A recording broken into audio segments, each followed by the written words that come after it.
मित्रांनो, भारत स्वातंत्र्य झाल्यानंतर भारताने संघराज्यीय व्यवस्था स्वीकारली. संघराज्य व्यवस्था म्हणजे अशा प्रकारची प्रशासन व्यवस्था असते ज्यामध्ये प्रशासन हे 2 स्तरावरून चालवलं जाते. सामान्यतः भारतातच 3 स्तरावरून प्रशासन चालवलं जाते.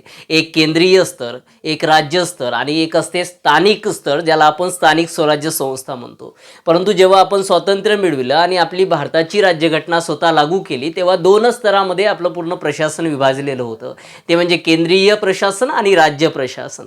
परंतु हे सर्व करत असताना मित्रांनो, तेढ इथे निर्माण होतो की केंद्र प्रशासन आणि राज्य प्रशासन म्हणजे केंद्रीय सरकार आणि राज्य सरकार असताना त्यांच्यामध्ये अधिकारांची विभाजनी कशाप्रमाणे असावं, त्यांनी कुठल्या कुठल्या अधिकारांचा उपयोग करावा, राज्याने कुठल्या अधिकारांचा उपयोग करावा आणि केंद्राने कुठल्या अधिकारांचा उपयोग करावा. कारण केंद्राकडे सुद्धा कायदे करण्यासाठी तशी एक व्यवस्था म्हणजे संसद आपण निर्माण केली आणि राज्याकडे सुद्धा कायदे करण्यासाठी अत्यंत महत्त्वाच्या विषयावर आपण राज्य व्यवस्था म्हणजेच विधिमंडळ सुद्धा अस्तित्वात आणलं, निर्माण केलं. मग ते विधिमंडळ किंवा ते संसद कुठल्या विषयावर भाष्य करू शकेल, कुठल्या विषयावर निर्णय घेऊ शकेल, कुठल्या विषयाशी संबंधित स्वतःचे काही महत्त्वाचे कायदे निर्माण करू शकेल, हे सर्वात महत्त्वाची बाब होती. म्हणून भारतीय राज्यघटनेतल्या 7व्या सूचीमध्ये 7व्या परिशिष्टामध्ये आपण 3 प्रकारच्या सूच्या अस्तित्वात आणल्या, 3 प्रकारच्या सूच्या निर्माण केल्या आहे. एक केंद्र सूची, दुसरं राज्य सूची आणि तिसरं बनवले समवर्ती सूची. म्हणजे असे काही विषय निश्चित करून दिले की ज्यावर केंद्र सरकार म्हणजे संसद कायदे करू शकेल, निर्णय घेऊ शकेल. असे काही विषय निश्चित केले की ज्यावर फक्त राज्य सरकार निर्णय घेऊ शकेल आणि त्यावर मोठ्या प्रमाणात कायदे निर्माण करू शकेल. आणि असे काही विषय निश्चित केले, सब्जेक्ट निश्चित केले की जे राज्याच्या सुद्धा अखत्यारीत येऊ शकतात, केंद्राच्या सुद्धा अखत्यारीत येऊ शकतात. गरज पडू शकते केंद्रालाही कायदे करण्याची किंवा राज्याला सुद्धा कायदे करण्याची. अशासाठी आपण समवर्ती सूची निर्माण केली. अशा पद्धतीने 3 सूच्या आपण निर्माण केल्या. आपण जेव्हा मूळ राज्यघटनेचा विचार करतो तेव्हा आपल्या लक्षात येईल की या सूच्यांमध्ये केंद्र सूची, राज्य सूची आणि समवर्ती सूची यामध्ये वेगवेगळ्या विषयांचा समावेश आपण त्यावेळी केला होता. आणि त्या विषयांची संख्या आपल्याला बऱ्याच पेपरमध्ये विचारले जाते की मूळ राज्यघटनेमध्ये विषयांची संख्या किती होती, आता विषयांची संख्या किती होती. जय महाराष्ट्र मेरे शेरो. आजच्या व्हिडिओमध्ये आपल्या सर्वांचं पुन्हा एकदा स्वागत आहे. आपण परत सर्व लोक खूप मोठ्या प्रमाणात भरभरून आपल्या व्हिडिओला प्रेम देत आहात. आपल्याच म्हणण्यानुसार आजचा टॉपिक आपण घेतला आहे ते म्हणजे सूच्या, ज्यावर मोठ्या प्रमाणात प्रश्न पडतात की हा विषय कुठल्या सूचीत इन्क्लूड होतो, तो विषय कुठल्या सूचीत इन्क्लूड होतो. परंतु आज नंतर तुम्हाला कधीच यावर प्रॉब्लेम येणार नाहीत. तत्पूर्वी व्हिडिओ योग्य वाटले तर सबस्क्राईब चॅनलला करून घ्या. काही प्रॉब्लेम असले तर कमेंटमध्ये कळवत चला आणि मित्रांबरोबर जास्तीत जास्त शेअर करण्याचे प्रयत्न करत चला. सर्वांचं आपल्या स्वागत आहे. आणि आपण आज पूर्ण महत्त्वपूर्ण विषय समजून घेणार आहोत, तो म्हणजे भारतीय राज्यघटनेतील सूच्या. चला तर पाहू सूच्या. आता सूच्यांचा जेव्हा मी विचार करतो किंवा आपण ज्यावेळेस सूच्या शिकण्याचे प्रयत्न करतो तेव्हा आपल्या लक्षात आलं पाहिजे की मूळ राज्यघटनेत सूच्यांचं स्वरूप काय होतं आणि आता सध्या सूच्यांचं स्वरूप काय आहे. तर 3 प्रकारच्या सूच्या आपल्या मूळ राज्यघटनेत आढळून आल्या, आता सुद्धा आहेत. परंतु त्यावेळेस विषयांची संख्या आणि आता विषयांची संख्या याच्यामध्ये खूप मोठा फरक आहे. आपण जेव्हा मूळ राज्यघटनेचा 1950ला 26 जानेवारी 1950ला लागू केलेल्या राज्यघटनेचा जर विचार केला तर त्यामध्ये केंद्र सूचीमध्ये 97 म्हणजे 97 विषय होते. तर आता आपण घटना दुरुस्ती करून त्यामध्ये 100 विषय आहेत अशा पद्धतीने इन्क्लूड करून घेतले. म्हणजे आता सध्या आपल्या राज्यघटनेमध्ये केंद्र सूचीत 100 विषय आहेत. जेव्हा आपण राज्य सूचीचा विचार करतो तेव्हा मूळ राज्यघटनेमध्ये 26 जानेवारी 1950ला लागू करण्यात आलेल्या राज्यघटनेमध्ये राज्य सूचीमध्ये 66 विषय होते.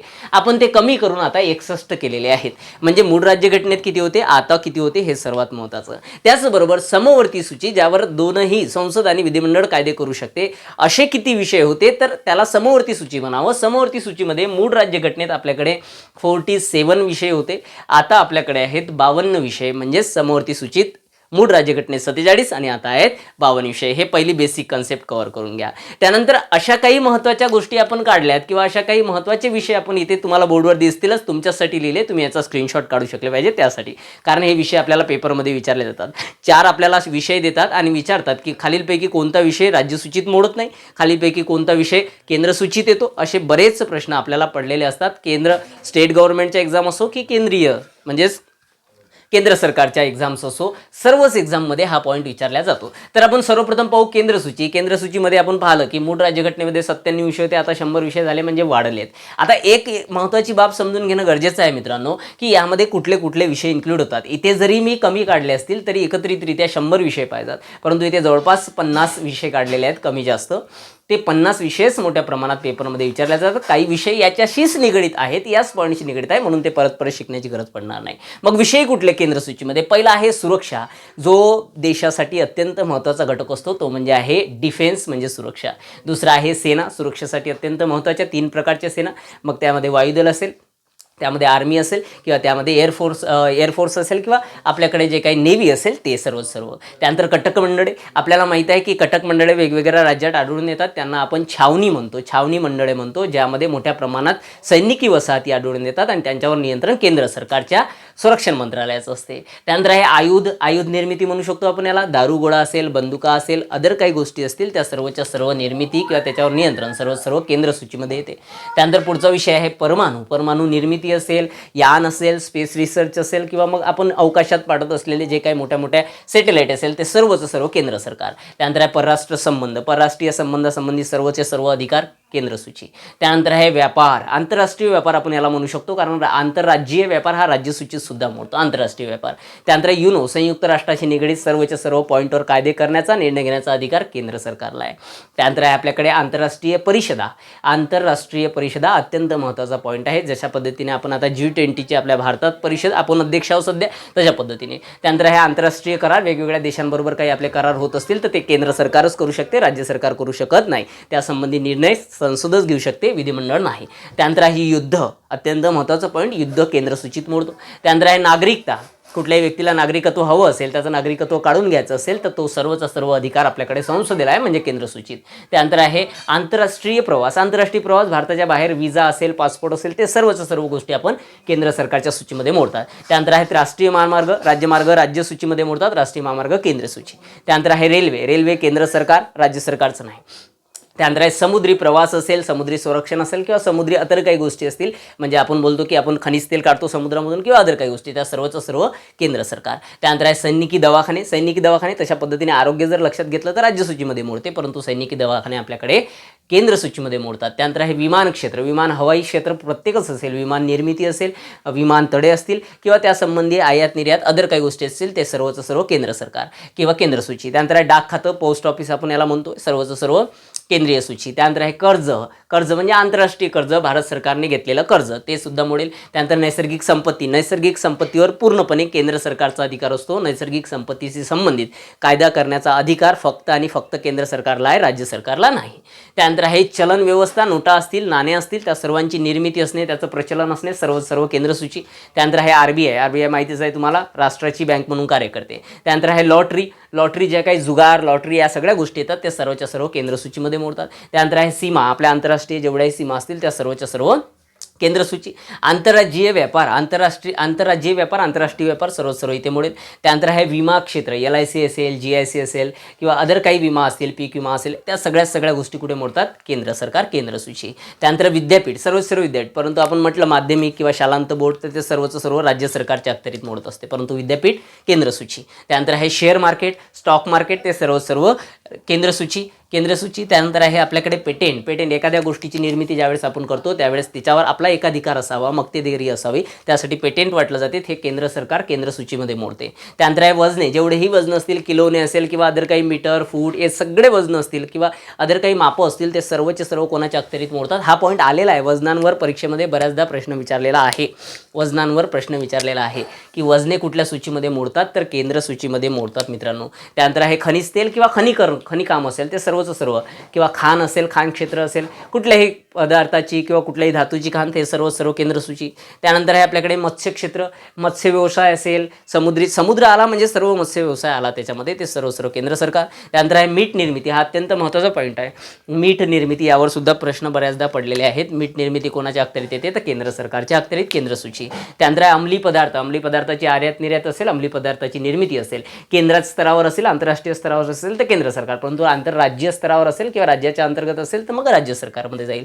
त्यानंतर पुढचं इथे आपल्याकडे चित्रपटगृह किंवा चित्रपटे असतील, चित्रपटांची निर्मिती असेल, ते सर्वच सर्व त्यांना रिलीज करणे किंवा आपल्याकडे जे काही बोर्ड असते चित्रपटांना मान्यता देणार ते सर्वच सर्व कुठे जाते, केंद्र सूची. त्यानंतर आहे कर्मचारी, केंद्रीय कर्मचारी, राज्य कर्मचारी म्हणणार नाही आपण. त्यानंतर आहे संग्रहालय, इतर काही ऐतिहासिक संग्रहालय असतील, ऐतिहासिक वस्तूंचे संग्रहालय असतील किंवा भारतासाठी अत्यंत महत्त्वाचे असलेल्या वस्तू असतील त्यांचा संग्रह करण्यासाठी जे संग्रहालय बनवण्यात आले ते सर्व केंद्र सरकार, केंद्र सूची. त्यानंतर आहे आपल्याकडे स्मारके, हेच आंतरराष्ट्रीय स्मारके असतील, कोणाच्या समाध्या असतील, महात्मा गांधीची समाधी असेल, राजेंद्र प्रसाद यांची समाधी असेल, ते सर्व स्मारके किंवा त्याच्या व्यतिरिक्त जे काही ऐतिहासिक वास्तू आहेत त्या सर्वच्या सर्व संवर्धन असेल किंवा त्यासंबंधी निर्णय असेल, सर्व केंद्र सरकार. त्यानंतर आहे राष्ट्रीय संस्था. राष्ट्रीय संस्था म्हणजे काय म्हणू शकतो आपण, तर राष्ट्रीय संस्थांमध्ये वेगवेगळ्या प्रकारचे ब्युरोज येऊ शकतात. जशा पद्धतीने आपल्याकडे ईडी असेल, तशा पद्धतीने अदर काही संस्था असतील त्या सर्व राष्ट्रीय संस्था पूर्ण केंद्र सूची.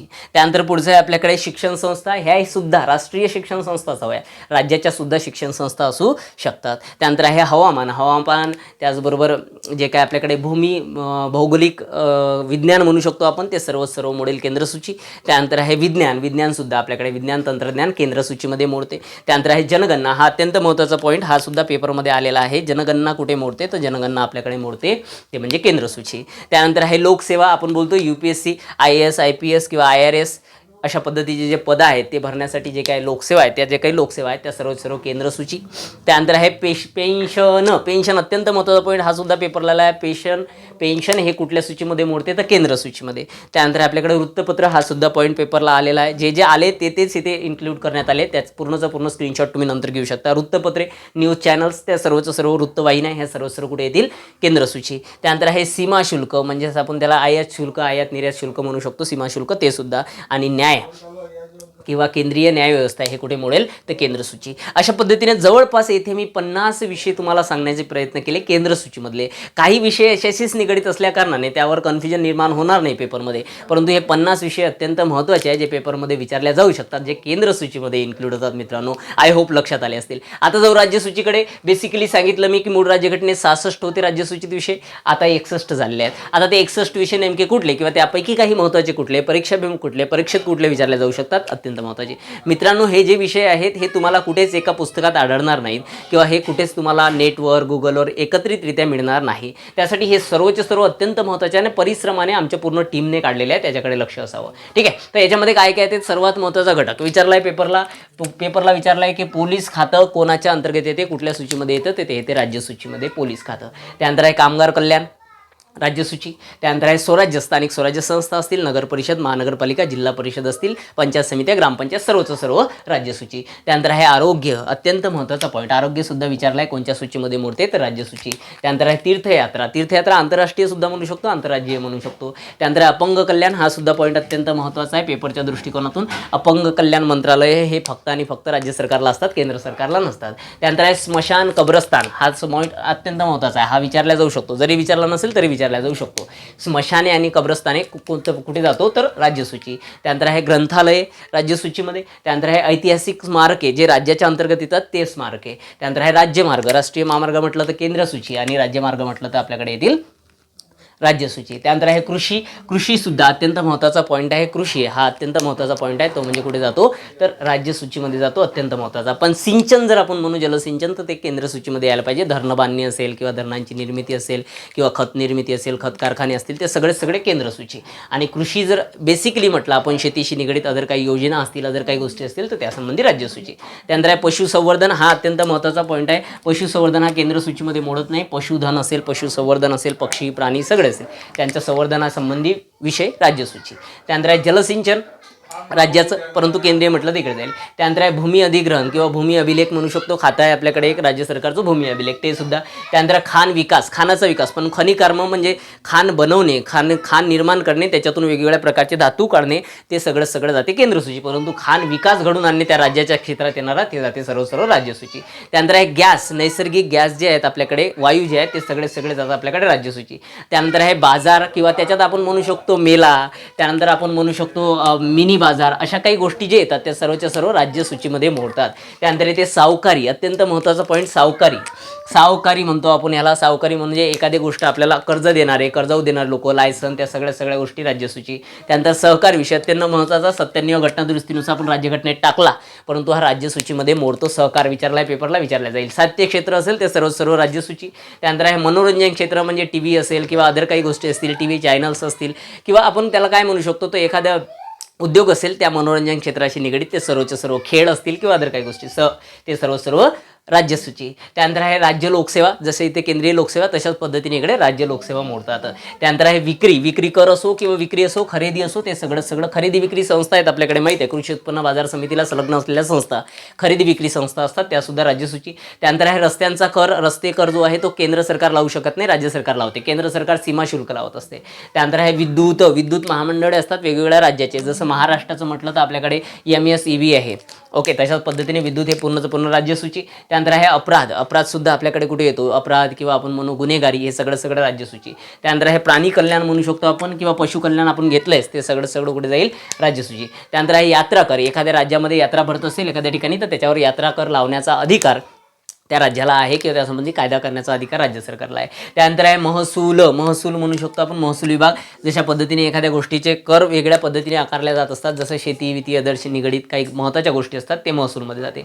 त्यानंतर आहे जलप्राधिकरण. अत्यंत महत्त्वाचा पॉईंट, पाणी जलप्राधिकरण हा सुद्धा पॉईंट अत्यंत महत्त्वाचा आहे, परीक्षाभिमुख आहे. जलप्राधिकरण कुठे मोडते तर राज्यसूचीमध्ये मोडते. त्यानंतर आहे परिवहन. आपल्याला माहिती आहे ST महामंडळ, महाराष्ट्राची ST महामंडळ आहे. तशा पद्धतीने वेगवेगळ्या राज्यासाठी वेगवेगळे महामंडळ असतील आणि त्यासाठी ते काम करतात, म्हणजे राज्य सरकार काम करते. ST ही केंद्र सरकारच्या अखत्यारीत येत नाही. आणि अत्यंत महत्त्वाचा पॉईंट, तो सुद्धा पेपरला विचारत नाही तर विचारलेला आहे, तो म्हणजे आहे स्वच्छता. अशा पद्धतीने ही राज्यसूची, केंद्र सूची. आता पुढे पाहू आपण समोर. मित्रांनो, यानंतर आपल्याकडे समोरची सूची. समोरची सूची म्हणजे समोरची सूचीत असलेल्या विषयांवर केंद्र सरकारला आणि राज्य सरकारला दोघांनाही कायदा करण्याचा अधिकार असतो. परंतु येथे एक अत्यंत महत्त्वाची गोष्ट क्लिअर झाली पाहिजे, जी बऱ्याच परीक्षेमध्ये विचारल्या जाते. ती म्हणजे जर एकाच विषयावर केंद्र सरकार आणि राज्य सरकार या दोघांनाही कायदा केलेला असेल तर तेथे केंद्र सरकारचा कायदा श्रेष्ठ ठरतो, राज्य सरकारचा कायदा आपोआपच नष्ट होतो किंवा कमी श्रेष्ठ ठरतो. अत्यंत महत्त्वाची बाब आहे समोरची सूची. मी मुळातच सांगितलं तुम्हाला की मूळ राज्यघटना 26 जानेवारी 50ला लागू केलेल्या राज्यघटनेमध्ये समोरची सूचीमध्ये 47 विषय होते, जे विषय आता वाढून 52 करण्यात आले. आता समोरची सूचीमध्ये कुठले विषय येतात, म्हणजे असे कुठले विषय ज्यांच्यावर केंद्र सरकार आणि राज्य सरकार दोघं जणही कायदा करू शकतात, त्यावर निर्णय घेऊ शकतात. त्यापैकी महत्त्वाचे विषय इथे लिहिलेले आहेत. एकत्रितरित्या 52 जरी असले तरी काही महत्त्वाचे इथे काढले आहेत, 30 पर्यंत जवळपास. एक आपल्याकडे दंडसंहिता म्हणजे एखाद्या गुन्ह्यासाठी कुठल्या प्रकारची शिक्षा असावी ते एक. दुसरं आहे आपल्याकडे तुरुंग समोरची सूचीत येते, बऱ्याच परीक्षांमध्ये विचारलेला आहे. तुरुंग कुठे, समोरची सूची. त्यानंतर आहे विवाह पण आपल्याकडे समोरची सूचीतच मोडते, अत्यंत महत्त्वाचा पॉईंट. त्यानंतर आहे आपल्याकडे दत्तक घेणे किंवा जे काही संपत्तीतला आई वडिलांच्या संपत्तीतला अधिकार असते तो सर्व समोरची सूचीत मोडते. त्यानंतर आपल्याकडे भूमीची मालकी करणे, भूमीचं रजिस्ट्रेशन करणे, नावावर करणे किंवा अदर काही गोष्टी भूमीशी निगडीत, शेतीशी निगडीत असतील त्या सर्व समोरची सूची. त्यानंतर आहे पुरावे, म्हणजे आपण काय म्हणू शकतो याला पुरावा निर्मिती असो, पुराव्याचं सत्यता तपासून पाहणे असो किंवा पुरावा सादर करणे असो, सर्व कुठे जाते, समोरची सूची. त्यानंतर आहे मानसिक आरोग्य, म्हणजे याला मनोविकार म्हणू आपण त्याला. मानसिक आरोग्य म्हणजे मॅड लोकांसाठीचा जो काही वेगळा कायदा असेल किंवा अदर काही गोष्टी असतील त्या सर्व समोरची सूची. त्यानंतर पुढे जात असताना समोरची सूचीतील विषय क्रूरता निवारण. आता हा क्रूरता निवारण स्पेशली जनावरांसाठी, पशुपक्ष्यांसाठी उपयोगात आणला जाते. फॉर एक्झाम्पल आपण बोलू शकतो की सलमान खानवर केस झाली होती मागे, हरणाला मारलं होतं त्या कारणाने, तर ते पण कुठे येते, ते समोरची सूची. त्यानंतर आपल्याकडे खाद्यपदार्थ, जेवढे खाद्यपदार्थ निर्मिती असेल त्यावरील काही मानकं असतील, त्यावर काही नियम असतील, ते सगळे समोरची सूची. त्यानंतर आहे कुटुंब नियोजन, कुटुंबाचं नियोजन करणे किंवा लोकसंख्या नियंत्रण करणे, ते सर्व समोरची सूचीत येते किंवा त्यासंबंधी राज्यसुद्धा कायदा करू शकते आणि केंद्रसुद्धा कायदा करू शकते. त्यानंतर आहे आपल्याकडे पुढे श्रम म्हणू शकतो आपण याला, श्रम रोजगार किंवा आपल्याकडे श्रम मंत्रालय आहेत राज्य सरकारचे किंवा एक डिपार्टमेंट आपल्याकडे काम करते, लेबर डिपार्टमेंट डिस्ट्रिक्ट लेवलवर, ते सुद्धा म्हणजे समोरची सूची. त्यानंतर आपल्याकडे बेरोजगारी, अत्यंत महत्त्वाचा पॉईंट आहे, बऱ्याचदा परीक्षेला विचारला जाईल. बेरोजगारी हा सुद्धा समोरची सूची. त्यानंतर पुढचा पॉईंट आहे आपल्याकडे प्रसूती, हा सुद्धा अत्यंत महत्त्वाचा. प्रसूती म्हणजे आपण याला डिलिव्हरी म्हणू. डिलिव्हरी, बाळांना जेव्हा बाळंतपण होते ते जे काही पॉईंट असतात ते सगळे समोरची सूची, म्हणजे त्यासंबंधी निर्णय घेणे, योजना राबवणे, सगळं कोण करेल, केंद्रही करू शकते, राज्यही करू शकते. त्यानंतर पुढचा पॉईंट आपल्याकडे आयुर्वेद, आयुष मंत्रालय आपल्याकडे केंद्राकडे आहे, तसंच राज्य सरकारकडे असते, हे सुद्धा समोरची सूचीत मोडते. आयुर्वेदिक जे काही गोष्टी असतील त्या सर्व. त्यानंतर आपल्याकडे पुनर्वसन, पूर नियंत्रण असेल, एखाद्या संकटातून लोकांचं पुनर्वसन करेल, ते सगळं समोरची सूची केंद्रसुद्धा करू शकते, राज्यसुद्धा करू शकते. त्यानंतर आहे सांख्यिकी म्हणजे काय, तर हिशोब करणे किंवा अशा पद्धतीचे काय म्हणू शकतो आपण याला, बेरोजगारीचा हिशोब असेल, अदर काही गोष्टी नोंदी करणे, जन्म मृत्यूच्या अदर काही गोष्टी सांख्यिकीमध्ये येतात. त्यानंतर आहे वने हे समोरची सूचीत मोडतात. केंद्र सरकारसुद्धा याच्या संबंधी कायदे करू शकते, राज्य सरकारसुद्धा करू शकते. त्यानंतर आहे लोकसंख्या नियंत्रण. मी कुटुंब नियोजनमध्ये लोकसंख्या नियंत्रण तुमचं क्लिअर होऊन जाईल, परंतु जर स्पेशली पॉईंट आला पेपरला, कारण आलेला आहे, तर तुम्हाला प्रॉब्लेम व्हायला नको. त्यानंतर आहे चारा घोटाळा. आपल्याला माहिती आहे बिहार यादव, तर चारासुद्धा समोरती सूचित मोडते. त्यानंतर आहे कारखाने निर्मिती असेल, कारखाने उभारणी असेल, ते सगळं आपल्याकडे कुठे समोरती सूची. महाराष्ट्रात कारखाने उभारण्यासाठी MIDC काम करते, महाराष्ट्र इंडस्ट्रियल डेव्हलपमेंट कॉर्पोरेशन, तर ते कारखाने समोरती सूची. त्यानंतर आहे किंमत नियंत्रण, म्हणजे एखाद्या गोष्टीचं किंमत नियंत्रण करणे, त्याच्यावर नियंत्रण ठेवणे किंवा आपण किमती वाढू नये यासंबंधी कार्य करणे समोरती सूची. म्हणजेच राज्य सरकारसुद्धा त्यासंबंधी कार्य करेल आणि केंद्र सरकारसुद्धा काम करेल. त्यानंतर समोरती सूचीतला पुढचा विषय आहे प्रकाशने. पुस्तकांचं प्रकाशन असेल, वेगवेगळ्या मॅगझिन्स असतील, त्याचं प्रकाशन असेल, ते सर्व समोरची सूची. केंद्र सरकारच्या सुद्धा अखत्यारीत येते, राज्य सरकारच्या सुद्धा अखत्यारीत. त्यानंतर स्टॅम्प्स. आपल्याकडे जे तहसील विसीलला जिल्हाधिकारी कार्यालयाला जाऊन आपण 100 रुपयाचे 500 रुपयाचे स्टॅम्प्स घेतो खरेदी करण्यासाठी, ते सगळे स्टॅम्प ड्युटी असेल, ते सगळं समोरची सूची. त्यानंतर आहे बायलर.